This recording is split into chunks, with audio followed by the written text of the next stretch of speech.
transaction. Hello everyone, and thank you for joining today's webinar where we will give you an in-depth guide through the German investment journey. My name is Owen Carroll and I'm IP Global's Investment Manager. Today I'm joined by Mr. Paul Cure, Senior Client Services Manager at IP Global, who has been working at IP Global for over 13 years and in that time has personally guided or overseen more than 300 clients through their investment journey. Paul has also invested in Germany himself over the years and is therefore very much an expert on the topic. Also joining us today is Mr. Volker Mauk, attorney and founding member of VPMK Legal Services. Volker is registered and active as an attorney in Berlin since 1998 and is also head of the VPMK Real Estate Department since 2008. Volker has guided more than 1,000 individual real estate investors through their acquisition process thus far. Thank you both for joining us today. Thank you. Okay, so today just a quick summary of what we're going to look over. Firstly, Paul is going to take us through the client services team here at IP Global and how they will guide you through every step of your investment journey. Secondly, Volker will come in from more of a legal perspective, where we'll touch on points such as the cost of purchasing German real estate, the timeline of investing in German real estate, and also the legal support that you will get both throughout the purchase process and beyond. And finally, we will look at the taxes that you will incur and that you must be aware of when investing in German real estate. And finally, at the end, we will answer some of your questions that you have already sent through to us. Okay, so next I'm going to hand over to Paul Cure, who's going to take you through your purchase process from IP Global's client services side. Thanks, Owen. Okay, so I'm Paul Cure, and as Owen explained, I've been at IP Global for around 13 years now, heading up the Hong Kong client services team. The part of the process where we come in is a point of sale, and in order to get to that point, you'll need to provide your IP Global consultant with various documents. Unit application form, which is a reservation form, a fee, passport copy, and a terms of business if you're a new client to IP Global. At that point, we'll start making introductions. We'll introduce you to Volker and his team in Berlin, also to the notary, and Volker will explain the role exactly of the notary during his presentation, and we'll also send your reservation form on to the developer at that point.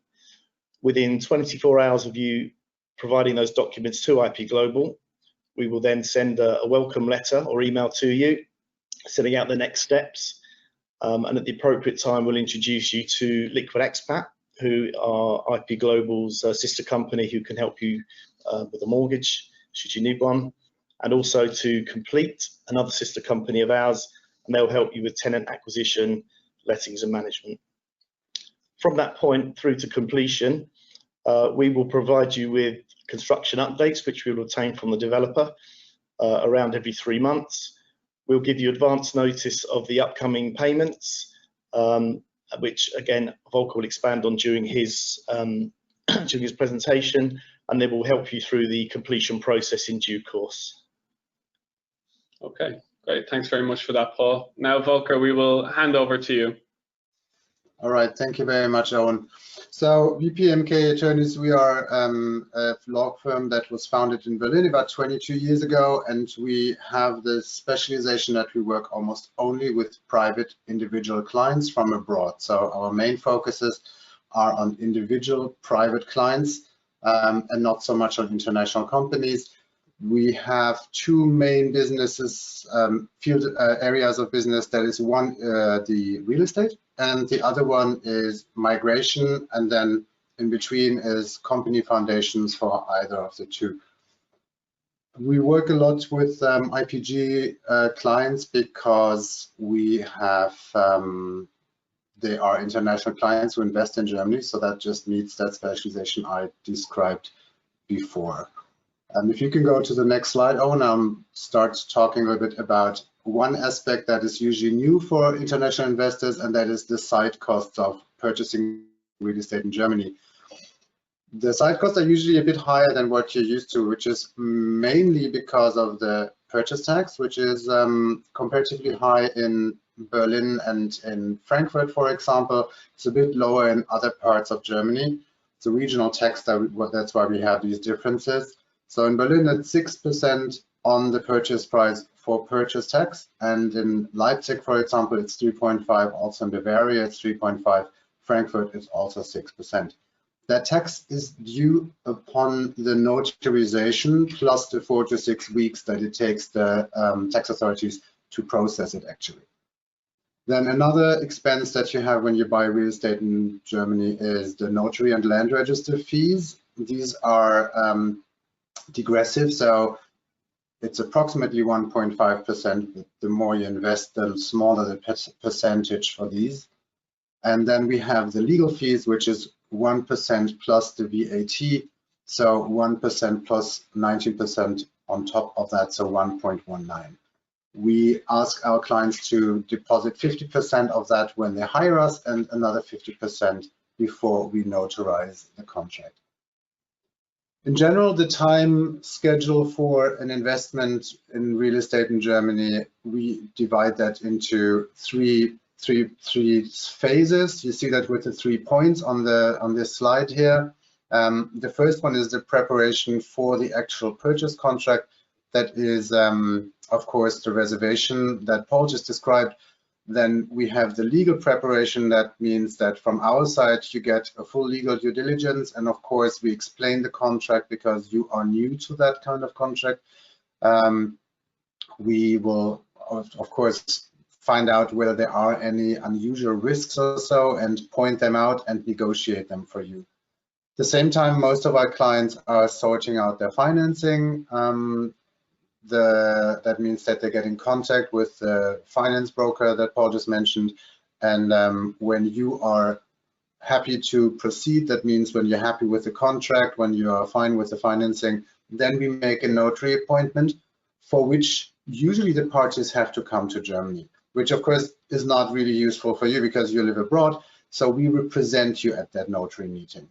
And to be able to represent you, we need a power of attorney, which has to fulfill certain requirements as well. That means it has to be signed at a German embassy or consulate. There are a few alternatives to that, but this is the most common way how it is signed in the proper form. Of course, again, we will guide you completely through that process. We will provide you the forms. We'll get you in contact with the embassy and consulate. And if there are any issues coming up, we will help you solve those. So let's say we have all this together. The notary appointment happens. We represent you at the notary appointment, and then actually starts phase 2, the implementation of the contract. The implementation of the contract takes basically the whole building period. So depending on at what time of the building period you enter the contract, that much time is left for the implementation. So if you start at the beginning of a project, it's usually 1.5 to 2 years. If you get in later, then it's less. During that process, that is something that we still completely accompany your purchase. That means that we are there with all the questions that you have. So you're not just getting the legal due diligence here, we are really guiding you through the process, because in our experience, that is actually for a foreigner, the most difficult part. In practice, that looks that there are first securities registered in the land register for you. And when this is done, then the developer asks for payment along the construction period. That means he completes a certain part and then he asks for a certain payment. We will check that the securities are in place. We will check that the construction period is at least proven the way it has to be. And then we will tell you to make that payment. If you have a financing institution, we will completely have the contact with those and ask them to pay when the individual payment is due. So that goes until the point where the apartment is actually ready to be handed over until it's completed. There, of course, there has to be someone to check that the apartment is really there and free of defects. We'll organize that for you with a building expert. So we are the legal experts, someone who knows the technical side. We'll do the technical inspection, and we organize that for you. And if there are any defects, which usually there are a few, we make sure that they are being rectified. At that point, usually there is also the last installment due, so the full payment. And against this full payment, you usually get the keys for the apartment. At that point, then usually if you don't want to use the apartment yourself, then you have an administrator. That is also a recommendation from IP Global usually, and we will make sure that they are properly instructed to be able to rent out your apartment and achieve a yield for you. The registration of the full ownership happens afterwards at the same time. And then actually you usually don't have to do very much for a couple of years. And then after 10 years, you may want to sell it again and use the tax benefit that Germany offers there. And then we will do the same procedure again, but of course, on the side of you can just ask us to represent you in the sale as well. I think that's pretty much the procedure. I described a bit what we're doing already in the slide before, but here's again the description of what we are doing. That's on the left side in these green diamonds, and on the right side, that's basically everything that you need to do. So the step one and step two actually belong together. That's what happens before the notary appointment. So one is about the power of attorney and the mortgage, and the second part is about the due diligence, the real contract side. Actually, all that we need from you is that you provide your personal mortgage doc. So for the property itself, the mortgage documentation, we have that and we can forward that to the mortgage broker. But of course, your personal documentation you have to send yourself. And then we will need you to sign the power of attorney at the consulate or notary. Regarding the due diligence and the contract side, all we need is that you read our emails. There's a 3-4 page longer email, but everything else is pretty short and easy to understand. And then we need your reply to tell us to go ahead. The third step, the implementation, there's actually also just replying to emails. And then at the end, you will have to tell us whether you want to use the apartment for yourself or whether you want to rent it out through one of the administrations. So basically, I think there's very little for you to do, and you can see there's quite a complete service that you're getting here. If you can go to the next slide, Owen, then I will talk a little bit about the taxes, because that works a bit different than what you're probably used to. Sometimes only the terms are different, but we basically have 5 taxes that we should look at. We have different slides for individual ones, so if you go to the next one, I'll start with the property acquisition tax and the property tax. So the property acquisition tax, that's what I was talking about before when I talked about the side costs. It's a one-time tax, usually paid by the buyer, and it is different depending on where the property is located. It's 6% in Berlin and also in Frankfurt area. It's 3.5 in Leipzig, also in Bavaria, and the other parts of Germany are pretty much between these two. Only Brandenburg is a bit higher. Due upon the sales transaction, that's pretty much it. There's not much more to say. The property tax, you can compare that to the city tax or council tax. It's also a local tax. It's not really a cost factor if you have rented out the apartment, because you can transfer this tax to the tenant as a side cost. So for most owners, it doesn't really matter. It also doesn't matter so much because it's quite low compared to, for example, the US. In Germany, you have about 250 euros per year for a 1-bedroom apartment. So that is not really a huge factor. And as I said, you can transfer it. There's a new codification right now going, being prepared. They have said they do not want to increase the overall income from this tax. It's a bit unclear who exactly is going to pay less and who's exactly going to pay more. But considering that you can transfer it to the tenant, it won't make a big difference for you. So the next slide is about, if you can show that, Owen, is about the taxes on the rental income. So we do have taxes on the rental income. That means it's treated like other income as well. you do not have, that's a misinformation, sometimes you do not have a free amount of this income unless you have your main residence in Germany. But what brings this income down considerably is that you have a depreciation of 2% of the building value, and you can deduct the mortgage interest. So I've made a little calculation on the right-hand side to make that a bit more clear. With an apartment here for a bit over 500,000 euros and a 54% mortgage, so 291,000 loan. That if you rent that out at 26 euros per square meter per month, this has a yearly rental income of 19,680 euros, and the interest for the loan is 7,275. So you deduct that, then of course you can deduct some other expenses, like for example maybe your tax advisor, maybe your administration fee, other expenses that you have in relation to that property.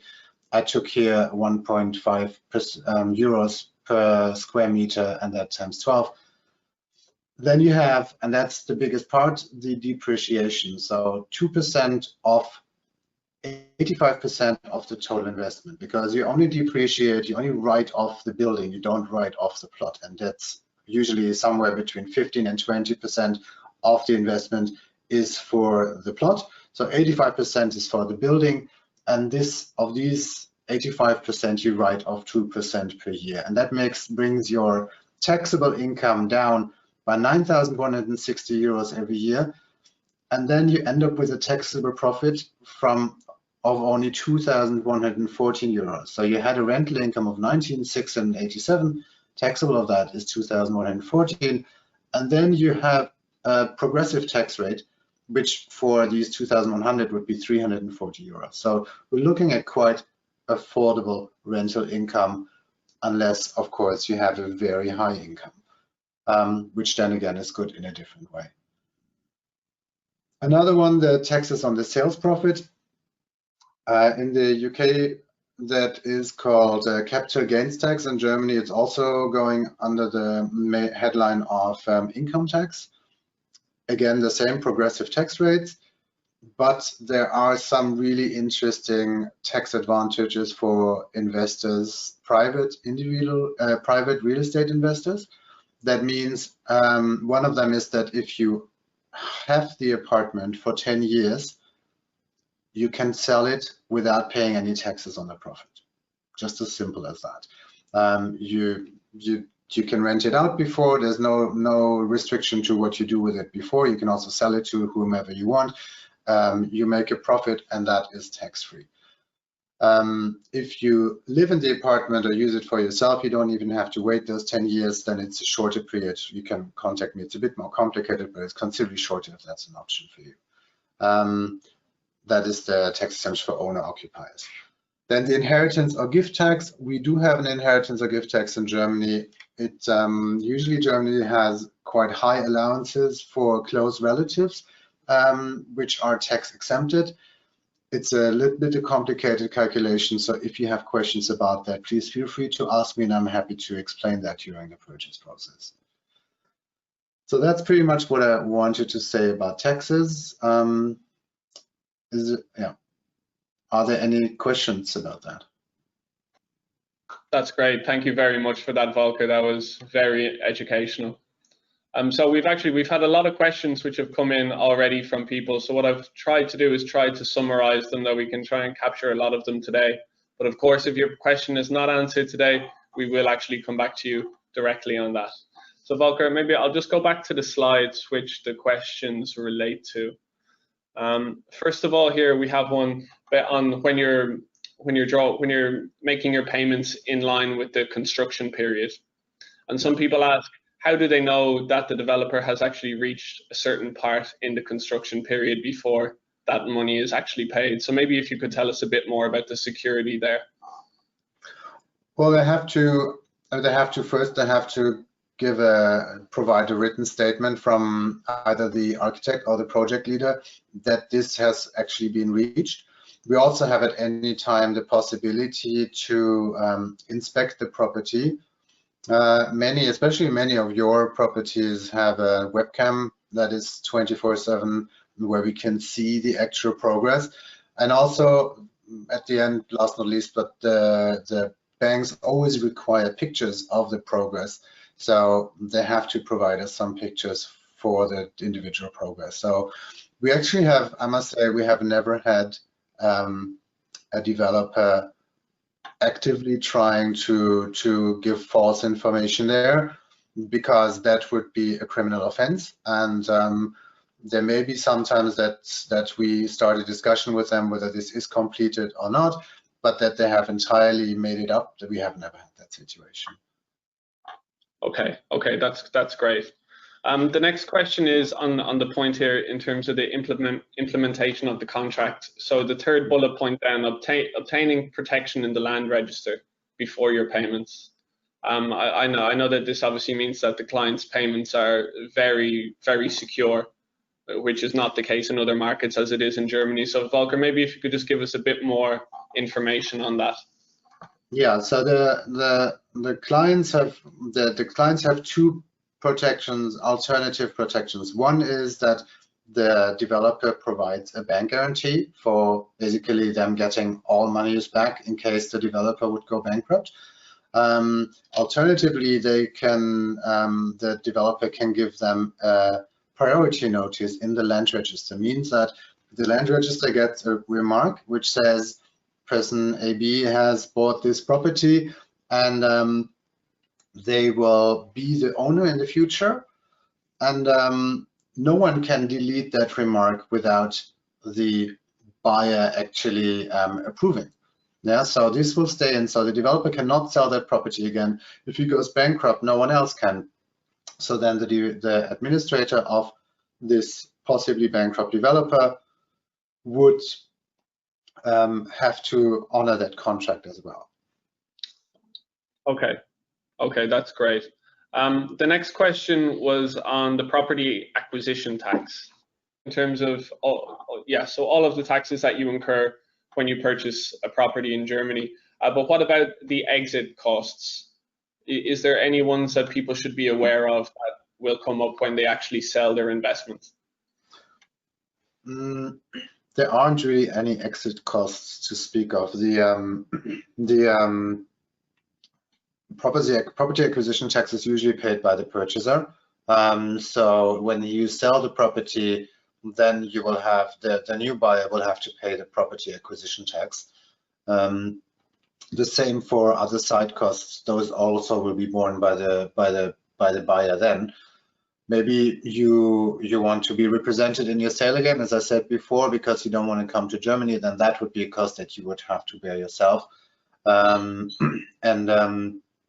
You may want to look, if you're really planning on selling before, well, if you want to sell before the 10 years, then you should really look at when you make your mortgage contract, that this one allows you to end the mortgage before these 10 years, because usually they have a 10-year duration during which you have to also fulfill the contract. Okay, that's very. You have to pay basically not a fine, but you have to pay in compensation to the bank if you want to get out of the mortgage contract before, because the part of the interest they lose, they're entitled to claim from you, because they kind of pay the same to the German central bank. Okay, that's great. One other question that we got actually a lot of was in terms of this one. So holding your property for 10 years so you don't pay any taxes on your profits. The question is, when does this 10-year period actually start?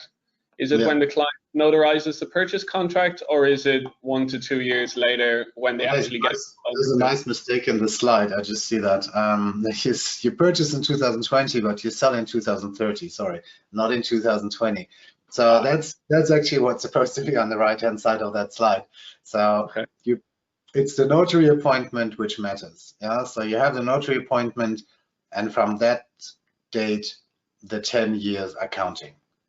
Yeah. So the whole building process, the whole building period, these 1 to 2 years, they fully count into the 10 years. Okay. Well, that's obviously great news for everybody. The sooner the better. that clock can start ticking. It gives you, you don't have to sell after 10 years, but it gives you the possibility. If you sell after 30 years, it's still tax-free. Yeah, so it just gives you the possibility. Okay. And one of the final questions then is, obviously this has been very clear in terms of the full purchase process. Has anything actually changed recently because of COVID-19 and everything that's been happening? Has anything really slowed down, or has the process been continuing largely as normal? Mostly, I would say mostly not, yeah. We had a few developers who have problems because they're in a very late phase and they wait for very specific parts. But the one, I would say 90% or 95% of the developers don't have any problems continuing with the construction as it was planned. We have, it's a bit more difficult, was a bit more difficult to make notary appointments, was a bit more difficult to make appointments at the German embassies and consulates, yeah, because they were wary, but it seems that this is very much opening up right now. So I would say it's going, the administrative part of purchasing has gotten a bit slower. The building part, with maybe a very few exemptions, it doesn't seem to have an impact. Okay, that's great. That's really good news. And then the final question is actually for Paul, and more from at the very start, when our clients are, when they register for, or when they reserve their property. Yeah. Just in terms of timing, so when they're looking at their mortgage and they're letting some management partner, is that something they need to do at the outset, or is that something that comes closer to the completion of the property? So in terms of applying for your mortgage, we found that most lenders, and obviously there's more than one, but most lenders, the mortgage contract tends to be valid for around 2 years. So if your completion date is more than 2 years away, we wouldn't recommend applying for your mortgage until within that time frame. I would say probably most of the developments we do are around 1 year to 18 months away. So generally we'll introduce the mortgage broker at an early stage, and quite often you actually need to draw down some of the mortgage to meet the fulfillment of the purchase process. Complete for the lettings and management and tenant acquisition, we tend to do that around 6 months before. So we'll introduce you to them around that stage, and they'll sign you up at that time and go through their service proposition. So that would probably be slightly later in the piece. Everything really depends on the point of sale compared to the completion time frame. But I would say roughly 6 months for the lettings and management, and generally straight away for the mortgage broker. Okay, so the clients will know at the outset that they have their mortgage and they have their mortgage contracts up front. Yep. So that's obviously gives them a huge amount of security and certainty at the outset. Yeah, indeed. Okay, that's excellent. So unfortunately, that's all we have time for. As I said, there was a huge amount more questions that unfortunately we can't get to today, but we will get back to you all directly on any questions which were not answered today. Thank you very much for joining, both Paul and Volker. Hopefully we can do this again very soon. All right, thank you very much for having me. Thanks a lot, Volker. Cheers.